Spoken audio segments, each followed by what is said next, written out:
축원합니다. 지난 26일 날 목요일은 우리 민족에게 다시 없는 희망과 꿈과 소망이 되는 그러한 날이었습니다.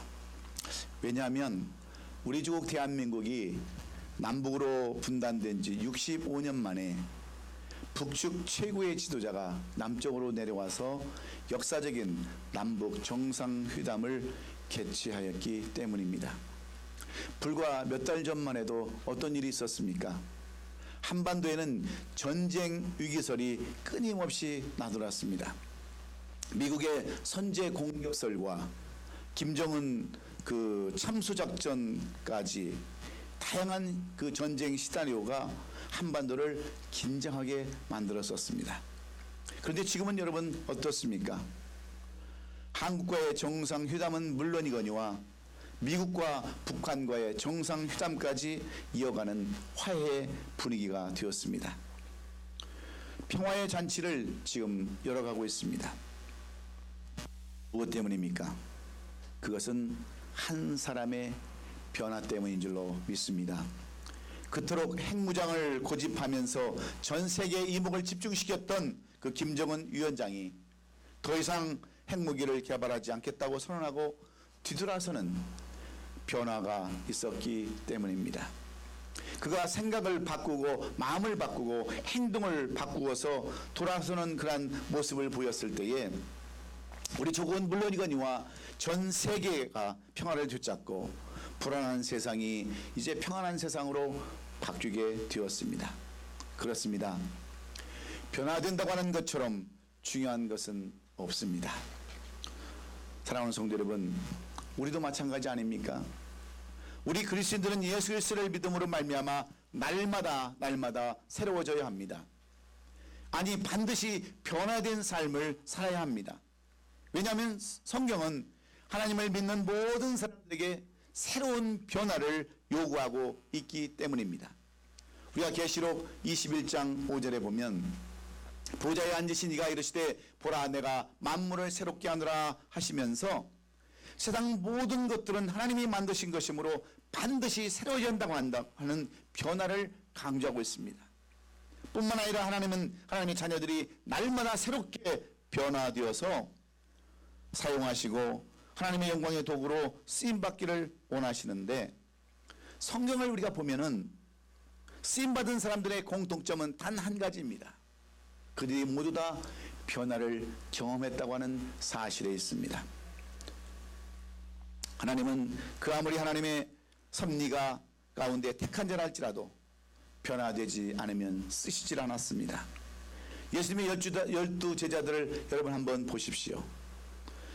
주님께서 직접 찾아가셔서 그들을 부르시고 제자를 삼으셨음에도 불구하고 그들이 변화되지 않았을 때는 하나님께서 사명을 맡기시지 않았습니다. 여러분, 제자들이 변화되지 않았을 때는 어떤 삶을 살았습니까?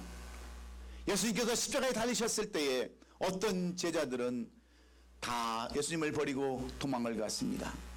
어떤 제자들은 예수를 버리고 부인하고 예수를 아예 무시해버리고도 말았습니다. 그리고 엠마오로 가는 두 제자들처럼 다 자기 고향으로 뿔뿔이 흩어졌던 그러한 제자들은 변화받지 못했을 때에 바로 이러한 삶을 살 수밖에 없었습니다. 그래서 예수님은 부활하신 후에 많은 제자들을 마가의 다락방에 다 모아게 하시고 뜨거운 오순절 성령의 불을 체험하게 하셔서 그들 하여금 사도행전 1장 8절에 이렇게 말씀하셨습니다. 너희가 권능을 받고 예루살렘과 온 유대와 사마리아 땅까지 이르러서 내 증인이 되리라 하시면서 이 말씀을 부탁하셨을 때 제자들은 변화되었고 그들은 목숨을 내어놓고 이제는 예수를 전하는데 순교자의 삶을 살 수가 있었습니다. 무엇 때문입니까? 오순절 다락방에 뜨거운 성령의 변화를 체험했기 때문인 줄로 믿습니다.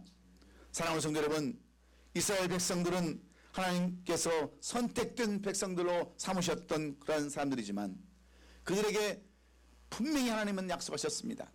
젖과 꿀이 흐르는 가나안 땅을 주시겠다라고 약속해 주셨습니다. 그런데 그들은 어떻게 되었습니까?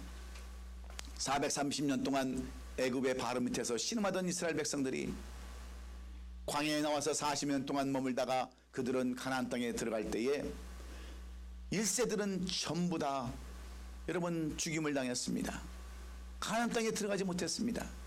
분명히 하나님께서 그들을 향해서 내가 너희에게 약속된 젖과 꿀이 흐르는 가나안 땅을 주시겠다라고 말씀하셨는데 왜 1세들은 다 광야에서 엎드려져 죽었습니까? 여호수아와 갈렙만을 빼어놓고 나머지 전부 다 1세들은 왜 다 광야에 엎드려 죽고 하나님의 약속의 땅에 들어가지 못했습니까? 그들은 변화를 받지 못했기 때문에 그렇습니다. 하나님께서 원하시는 그러한 변화된 삶을 살지 못했기 때문에 결국은 광야에서 다 죽을 수밖에 없었습니다. 그들이 음식이 없어서 굶어 죽은 것이 아닙니다. 물이 없어서 그들이 가래 죽은 것도 아닙니다. 오직 한 가지 변화되지 못해서 그들은 그곳에서 영원히 죽을 수밖에 없었습니다. 그 아무리 하나님께서 작정하시고 선택하시고 기름을 부었다 할지라도 변화되지 아니하면 쓰임받지도 못할 뿐더러 하나님의 복을 받을 수 없기 때문에 그렇습니다. 오늘 본문에 나오는 야곱의 이야기도 마찬가지입니다. 변화되지 못해서 고난 가운데 있었던 야곱이 변화되고 형통한 삶을 살았었던, 그리고 이스라엘의 12지파가 될 수 있었던 그 비결을 모세는 이 모세의 오경이라고 하는 이 창세기를 통해서 우리에게 소개해 주기를 원하고 있는 것입니다. 오늘 본문에 나오는 야곱은 그의 형 에서와 함께 쌍둥이로 태어났습니다. 이삭의 아내 리브가가 잉태했을 때 그들은 태중에서부터 싸웠고, 아들이 태중에서 싸울 때 리브가가 하나님께 여쭤보았습니다. 이 같으니 내가 이를 어찌할꼬 그 하나님 앞에 물어봤을 때 여호와께서 말씀하신 내용이 창세기 25장 23절입니다. 여호와께서 그에게 이르시되 두 국민이 내 태중에 있구나. 두 민족이 내 복중에서부터 나으리라. 이 족속이 저 족속보다 강하겠고 큰 자가 어린 자를 섬기리라 하셨더라 하시면서, 이 말씀은 무슨 말씀이냐면 에서와 야곱 가운데서 야곱을 택하시겠다고 하는 하나님의 약속의 말씀입니다. 형이 분명히 에서일 텐데 에서보다 동생인 야곱을 하나님께서 택할 거다. 그래서 큰 자가 어린 자를 섬길 것이다라고 이렇게 예언해 주었습니다. 리브가에게. 여러분, 이 말씀을 받았던 리브가는 어떻게 여러분 야곱을 키우는 줄 아십니까? 먼저 나온 형, 이스라엘의 전통에 의해서 장자를 먼저 생각하는 것이 아니라 하나님의 말씀대로 야곱을 여러분 더 신경 쓰고 더 키우는 리브가를 우리가 볼 수 있습니다. 그런데 여러분, 하나님께서 이렇게 야곱을 택하셨음에도 불구하고 하나님께서는 야곱을 그냥 처음부터 어려서부터 축복해 주지 않았어요. 그를 어려서부터 그렇게 형통한 삶을 살게 하지 않았습니다. 연단과 시험과 많은 어려움 가운데서 야곱을 그렇게 이끌어 가셨습니다. 왜냐하면 야곱이라는 사람에게는 이런 기질이 있었습니다. 그의 이름의 뜻처럼 남을 속이는 자, 기만하는 자, 사기꾼이라고 하는 그러한 이름이 있었기 때문입니다. 그러던 어느 날 에서가 사냥을 마치고 돌아올 때 야곱은 집에서 팥죽을 만들고 있습니다. 그런데 이 에서가 사냥을 하다가 너무나도 배고프니까 자기 동생 야곱에게 여러분 팥죽을 요구하지 않습니까? 그러자 야곱이 그러면 형의 장자권을 나에게 달라. 내가 그러면 팥죽을 주겠다면서 형의 장자권을 빼앗습니다. 여러분, 장자권이라는 것은 그 당시 이스라엘 백성들에게는 기업을 이어받을 수 있는 권리가 장자권입니다. 이 야곱은 비록 사기꾼 같은 기질이 있고 기만하는 자여 남을 속이는 그러한 기질이 있었지만 이 야곱에게 한 가지 하나님을 향한 마음, 장자권이라고 하는 그것을 중요시 여기는 그러한 마음이 있었습니다. 그래서 이 야곱은 형의 발꿈치를 잡고 나올 정도로 거기에 대한 애착이 있었던 사람인데, 여러분 에서는 어떻습니까? 에서는 장자로 태어나서 장자권을 받은 사람이지만 그에게 있어서 장자권은 별 의미가 없습니다. 그까짓 것 배고픔보다 무엇이 더 중요할 것이 있느냐? 장자권이 그가 나에게 뭐가 필요했느냐? 그냥 하나님 주시면 되는 것이지 하면서 장자권을 그냥 자기 동생에게 팔아버립니다. 그러나 야곱은 그렇지 않았습니다. 아버지 야곱이 나이가 많아서 에서를 축복하고자 별미를 만들게 했을 때 이야기를 들은 야곱과 그 어머니는 어떻게 합니까? 그 기회를 놓치지 않고 그 축복을 받으려고 여러분 가진 짓을 다 하지 않습니까? 에서의 옷을 갖다가 입히고 또 염소를 잡아서 목과 팔에다가 염소털을 붙이고 여러분 에서의 그 흉내를 내면서 아버지의 축복을 받으려고 얼마나 힘쓰고 애쓰는 그러한 모습들입니까? 이렇게 열정이 있고 이렇게 정말 복을 받기를 원하는 그러한 야곱이었지만 하나님은 이러한 야곱도 즉시 쓰시지 않았어요. 왜 그런지 아십니까? 그는 아직 하나님이 원하시는 변화의 단계까지 이르지 못했기 때문이었습니다. 변화해야 되는데 사기꾼에서 야곱에서 이스라엘로 변화되어야 되는데 변화된 단계까지 이르지 못함으로 하나님은 이 야곱을 어떻게 하시는지 아세요? 계속해서 연단의 세월을 보내게 합니다. 에서로 하여금 쫓김을 당하게 해서 그 멀리 삼촌 라멘의 집까지 여러분 도망가게 하지 않습니까? 하나님은 사람을 쓰실 때에 반드시 변화의 조건을 요구하십니다. 이 조건은 오늘날 우리에게도 똑같습니다. 하나님은 변화되어진 사람만을 통해서 하나님의 일을 감당하시고 이루어오셨기 때문인데 죄 많은 우리들 위하여 가장 먼저 요구하는 것도 여러분 무엇입니까? 변화입니다. 오늘 본문 24절에 보면 이런 내용이 기록되어져 있죠. 하나님은 하늘의 이슬과 땅의 기름짐이며 풍성한 곡식과 포도주를 내게 주기를 원하노라. 하나님이 원하시는 것은 하나님의 하늘의 이슬, 영적인 그러한 복과 땅의 기름짐이며 풍성한 곡식과 포도주, 즉 물질의 복을 우리에게 주시기를 다 원하세요. 이분이 하나님의 간절한 그러한, 이것이 하나님의 간절한 그러한 마음입니다. 영적인 복과 물질의 복을 동시에 주기를 원하시는데 이 야곱은 언제 이러한 복을 받은 줄 아십니까? 그가 여러분 변화되었을 때에 야곱이라는 이름에서 이스라엘로 변화되었을 때 비로소 영적인 복과 물질의 풍족함을 그는 맛볼 수 있었습니다. 야곱은 압록강가에서 위기를 만나고 천사와 씨름하여 환도뼈가 부러지는 가운데 이스라엘로 변화되었을 때 그는 비로소 하늘의 이슬과 땅의 기름짐이며 풍성한 곡식과 포도주를 비로소 맛볼 수가 있었습니다. 그리고 그는 변화되었어요. 여러분 이렇게 변화된 이 야곱의 삶은 어떻게 변하는 줄 아십니까?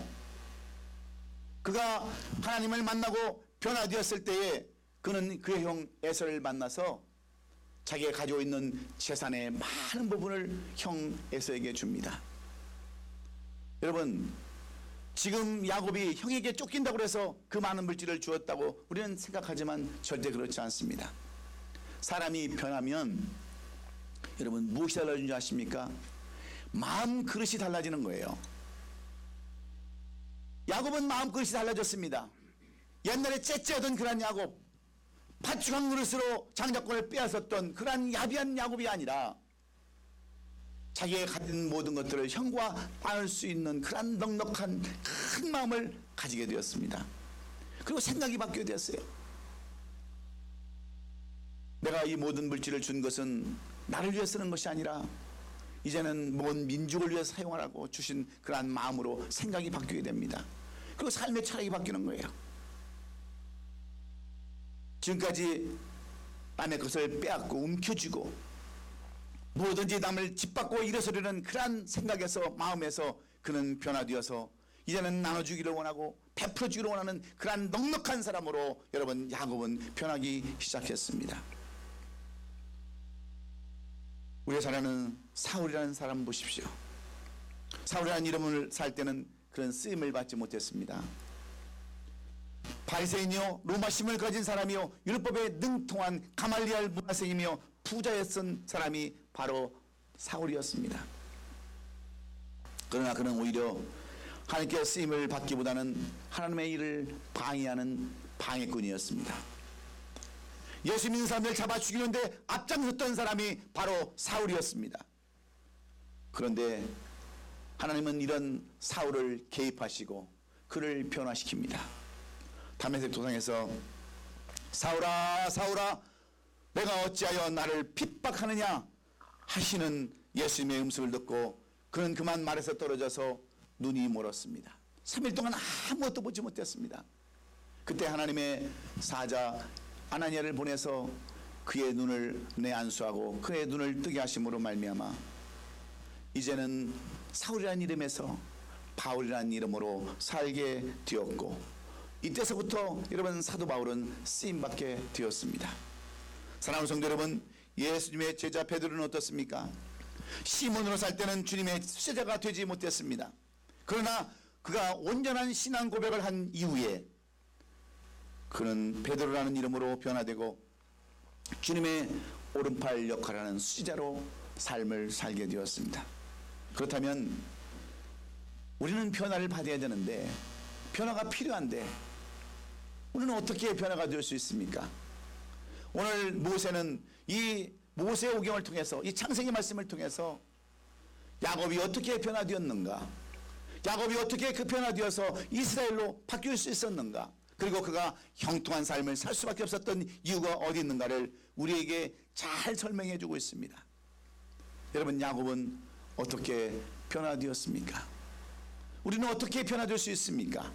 첫째는 하나님을 만나고 동행하는 삶을 살 때입니다.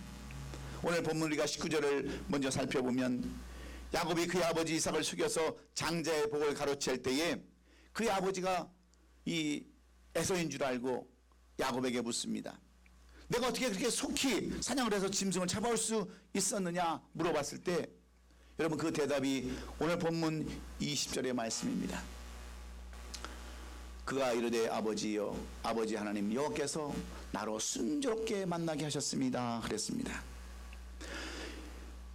여러분, 야곱은 에서의 목소리를 흉내내서 아버지 여호와께서 나로 순조롭게 만나게 하셨습니다라고 이렇게 거짓말을 하고 있지만, 그는 한 가지 분명한 것이 있었습니다. 하나님을 만나고 함께할 때 그 어떤 일도 할 수 있다고 하는 이러한 믿음인 줄로 믿습니다. 그래서 그는 항상 어려움을 당할 때, 여러분 누구를 찾는 줄 아십니까?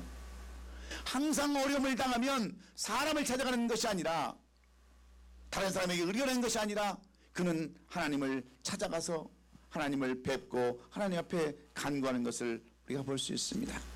그렇습니다. 그래도 변화의 가능성이 있는 사람은 하나님을 찾는 사람입니다.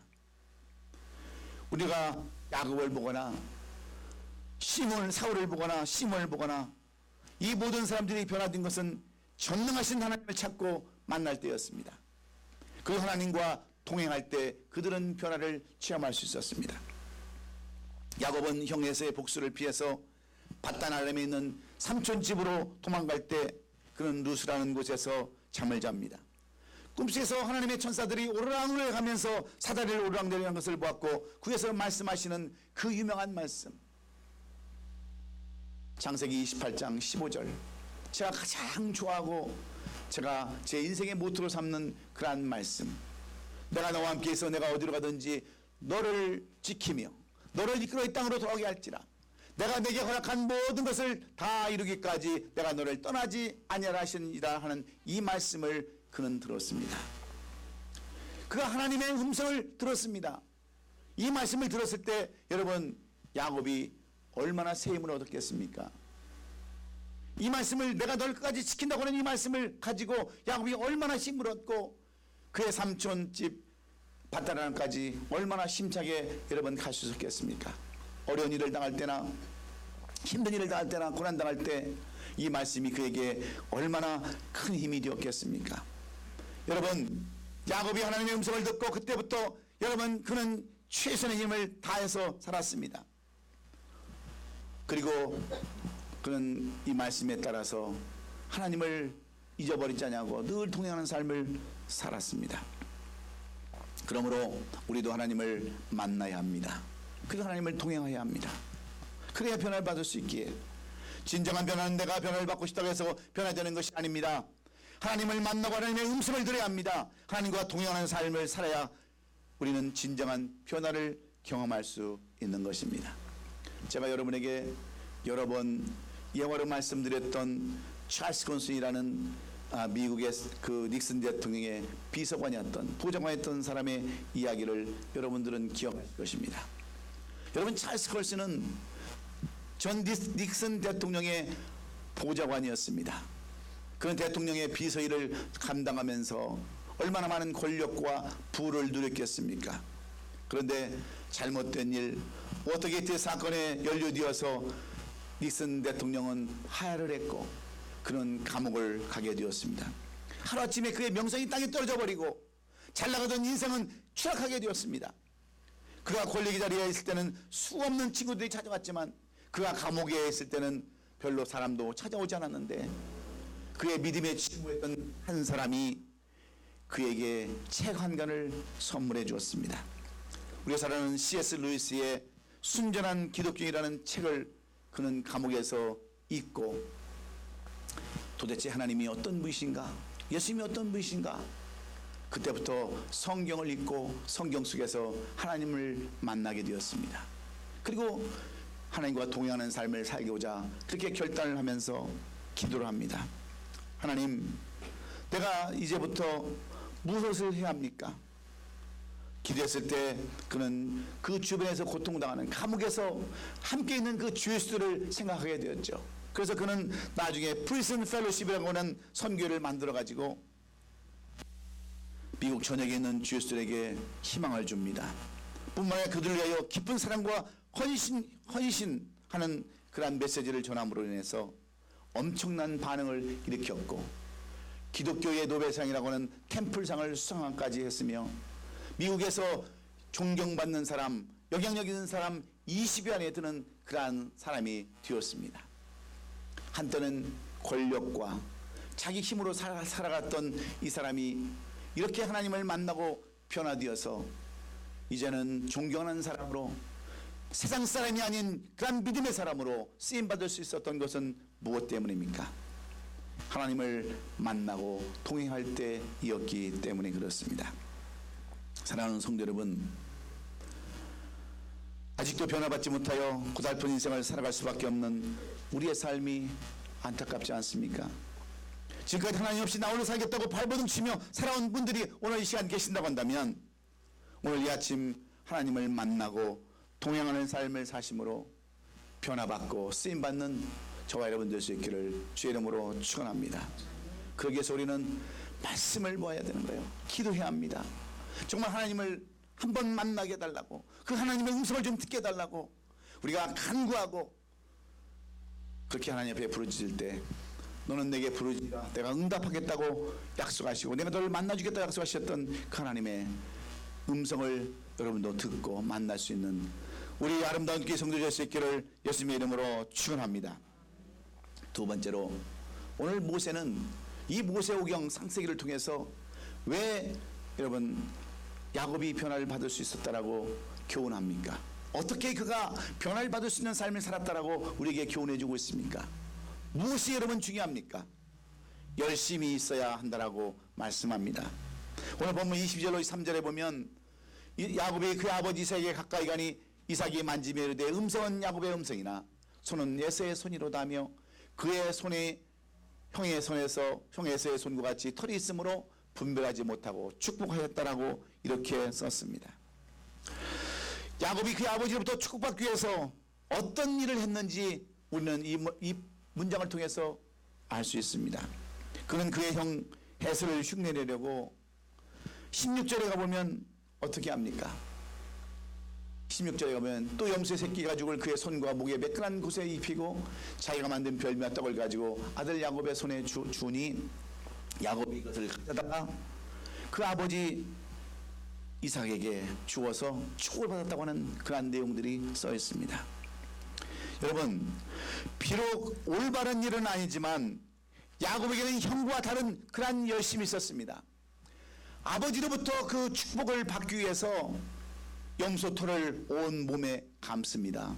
에서의 형의 옷을 갈아입습니다.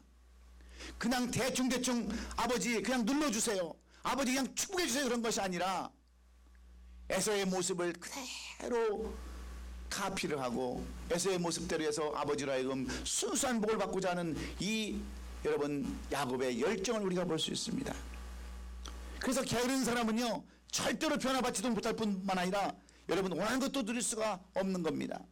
그런데 오늘 본문의 야곱은 얼마나 부지런한 사람인지 모릅니다.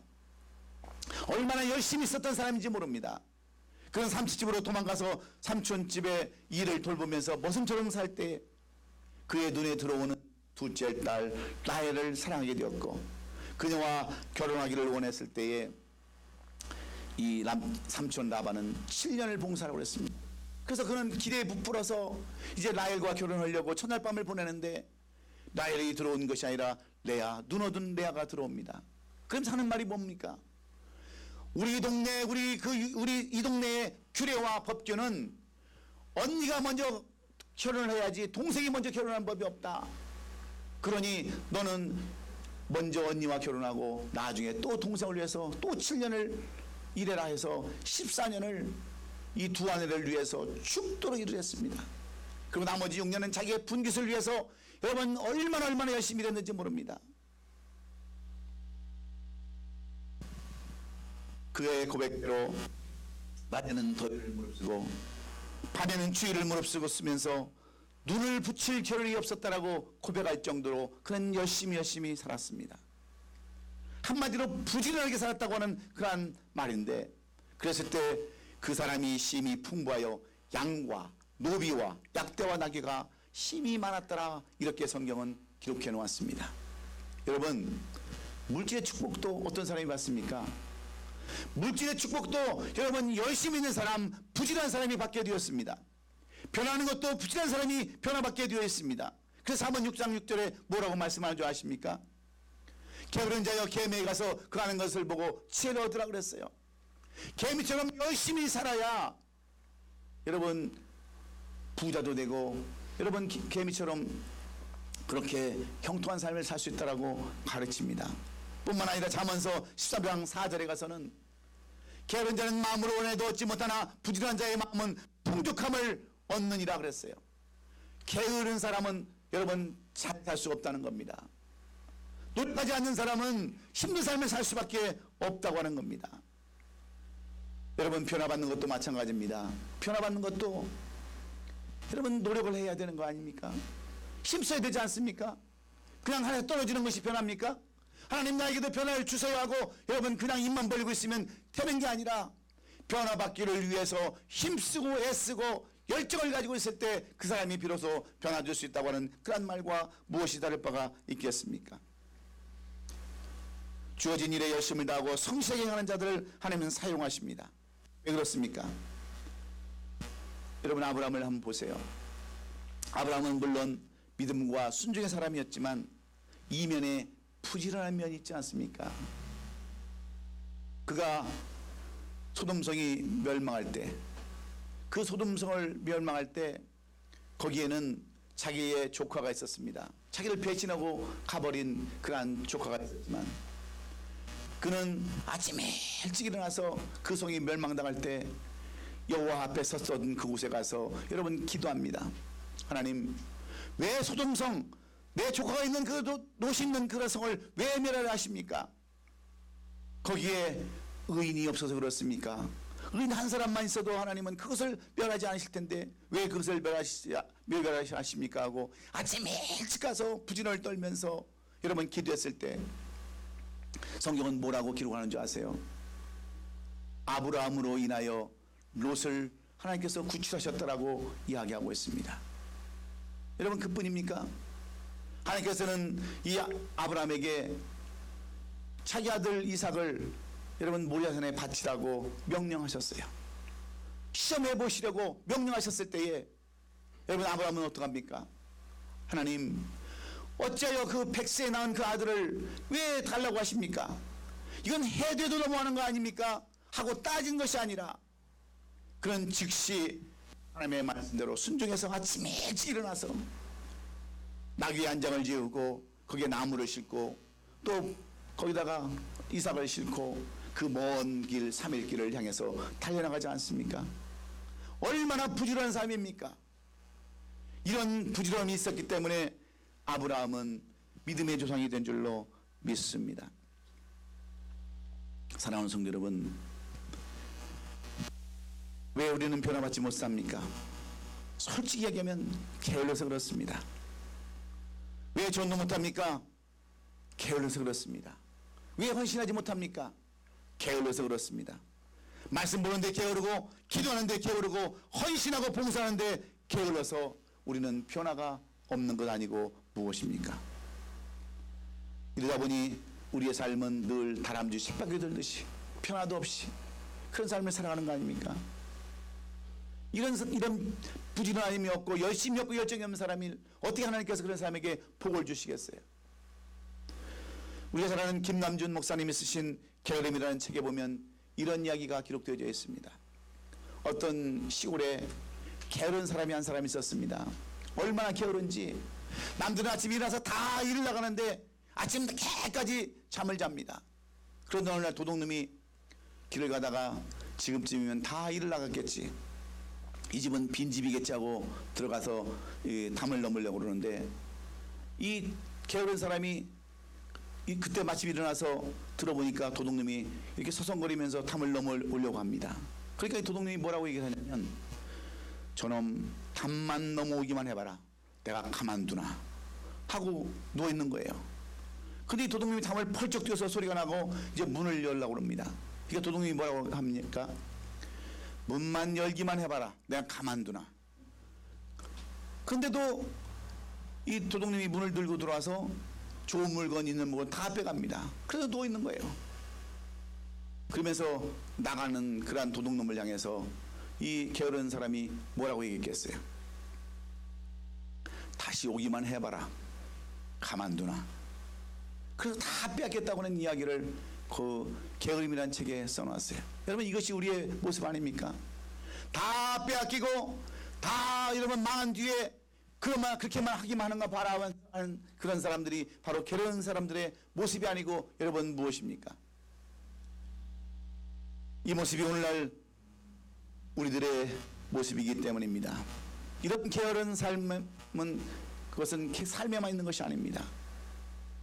우리가 전도하지 못하고 교제하지 못하고 사랑을 나오지 못하는 것도 여러분 전부 다 게으름 때문이에요.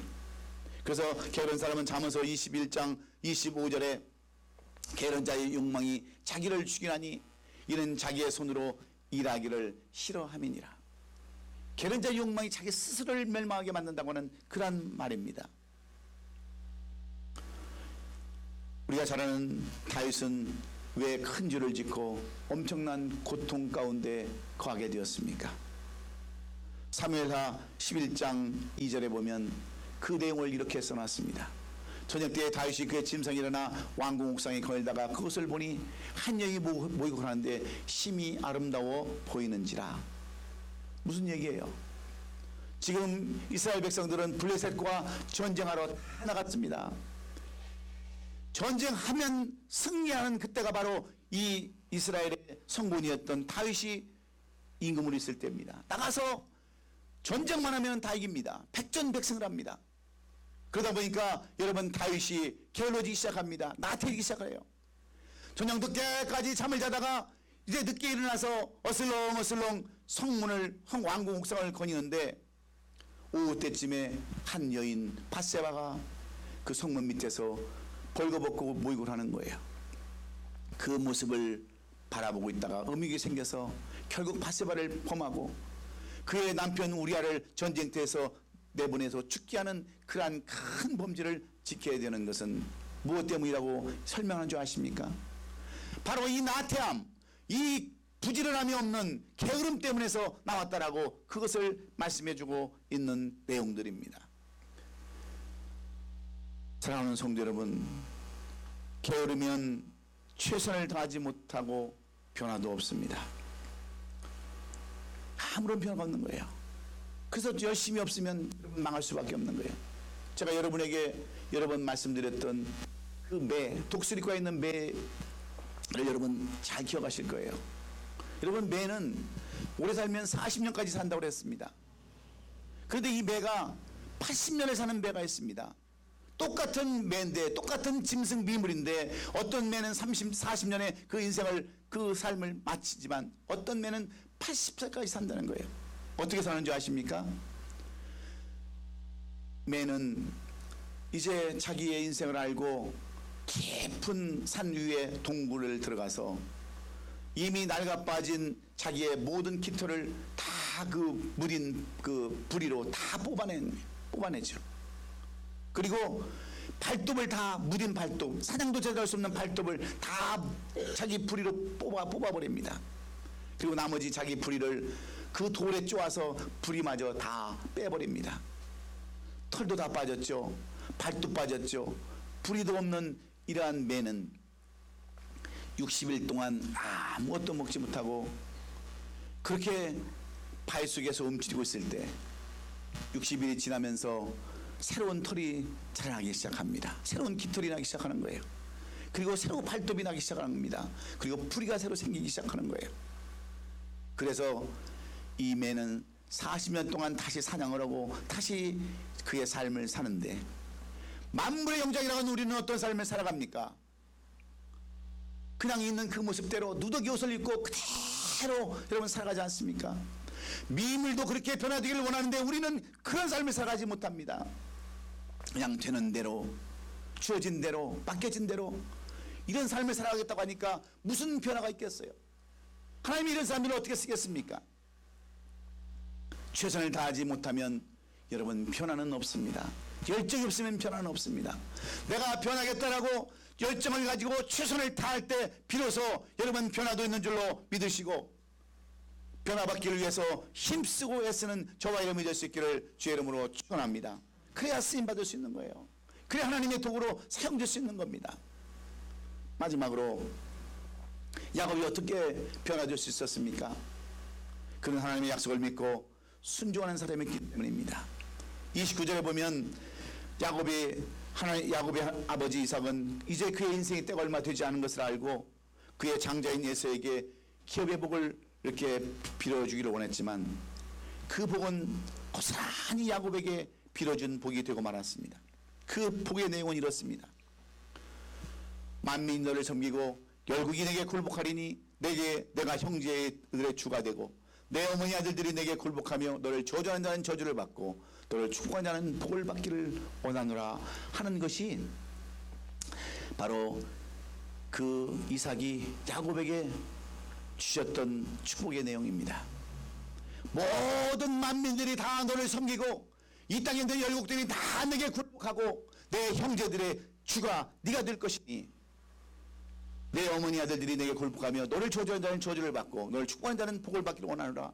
모든 이 땅에 있는 축복은 다 네가 받으라고 하는 이러한 축복을 받았을 때 여러분 야곱이 어떻게 그 말씀을 대했겠습니까? 그 축복을 하나님의 말씀으로 듣고 아멘으로 화답하고 순종한 줄로 믿습니다. 야곱은 변화되기 전까지는 엄청난 훈련을 받은 사람입니다. 자기보다 더 지독한 삼촌을 만나서 속기도 하고 자취도 당했습니다. 그러나 그는 하나님의 약속을 굳게 믿었습니다. 하나님의 약속이라고 하면 반드시 이루어질 것을 그는 믿고 그 말씀에 대해서 순종한 삶을 살았습니다. 그리고 묵묵히 주어진 일을 20년 동안 감당했을 때 하나님께서는 야곱에게 지혜를 주시고 그를 축복해 주셔서 삼촌보다도 더 많은 것들을 누리고 부자가 되게 하셨습니다. 이것이 바로 변화된 삶의 결과입니다. 남을 짓밟고 일어서야 직성이 풀리고 남의 것을 뺏어야 만족했던 야곱이었지만 이제는 변화가 되어서 참을 줄도 알았습니다. 인내도 배웠습니다. 그렇다고 해서 다 변한 것이 아니었습니다. 완전히 변화된 인생이 아니었습니다. 그 하나님의 약속을 기억하고 압보강가에서 환도뼈가 부러지는 그러한 경험을 통하여 그는 야곱에서 이스라엘로 변화될 수 있었습니다. 그렇습니다. 여러분, 변화되는 것 쉽지 않습니다. 하나님이 우리에게 요구하시는 그 변화가 하루아침에 이루어지는 것은 결단코 아닙니다. 그러나 우리가 하나님의 그 주신 말씀을 붙들고 그 말씀에 순종하며 나갈 때 우리도 변화되게 되었습니다.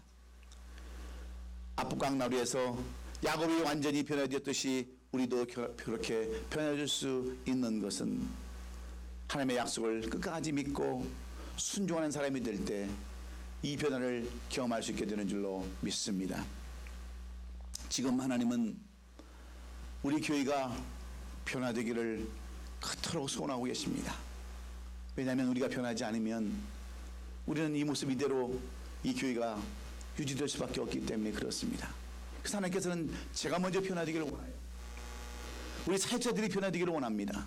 우리 장로님들, 권사님들이 변화되기를 원하고 집사님들이 변화되기를 원하고 성도님들이 지금 변화되기를 원하고 있습니다. 변화만 되면 내가 너희를 반드시 축복하리라. 변화만 되면 내가 너희를 반드시 사용하리라. 이렇게 말씀하시고 지금 우리에게 변화를 요구하고 계십니다. 그런데 우리는 어떤 모습입니까? 지금 이 나이에 무슨 변화를 경험해야 하느냐고. 앞에서는 천사의 그러한 행동처럼 하고 뒤에서는 마귀의 그러한 삶을 살아가는 그러한 삶을 살아간다면, 변화되는 삶을 살아간다면 어찌 하나님께서 이 교회를 하나님께서 축복해 주시겠습니까? 여러분, 교회만 반듯하게 지어놓으면 뭐 하겠습니까? 내가 변하지 아니하고 여러분이 변하지 아니하고 교회가 변하지 아니하면 하나님은 절대로 이 교회에 역사하지 않습니다. 그래서 우리에게 요구하시는 것이 바로 이 변화입니다. 네가 변화야 내가 역사하겠다라고 하시는 말씀이 바로 오늘 우리에게 주시는 말씀입니다. 여러분, 이 교회가 변화되고 여러분의 삶이 변화되고 여러분의 인생이 변화되기를 원하십니까? 형통한 삶을 살기를 원하세요? 그렇다면 우리는 하나님을 만나고 그 하나님과 동행하는 삶을 살 때 변화되는 줄로 믿습니다. 열심을 가져야 합니다. 옆짐이 없이 게으름 가지고 어떻게 여러분 변화될 수 있습니까?